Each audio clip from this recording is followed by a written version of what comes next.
ज्या वेळेस मराठ्यांच्या बाबतीमध्ये, ज्या वेळेस कुणबीकरणाच्या बाबतीमध्ये कुणालाच बोलवलं जात नाही, कुणाशीच चर्चा केली जात नाही, राधाकृष्ण विखे पाटील तर आता पोलीस खाते त्यांच्याकडे की काय असं मला वाटायला लागलंय. त्याचं कारण सांगतो की माननीय सर्वोच्च न्यायालयाने अमित शहानी विरुद्ध सरकार ह्या शासन निर्णयामध्ये स्पष्ट सांगितलेलं आहे की कोणत्याही नुकसान झालेल्या गोष्टीतले गुन्हे मागे घेऊ नयेत.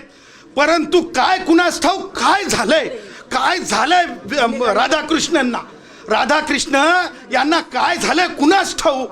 ते आता स्पष्ट सांगायला लागलेत पोलिसांना की 5 लाखाचे गुन्हे मागे घ्या.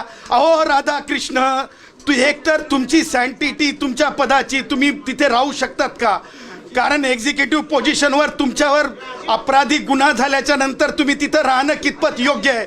जर तो तशा प्रकारचा अपराध न होता केवळ आरोप होतो, त्यावेळेस धनंजय मुंडेंना पाय उतार व्हावा लागतो, त्यावेळेस भुजबळ साहेबांना पाय उतार व्हावा लागतो. पण तुम्ही तर स्वार होतात.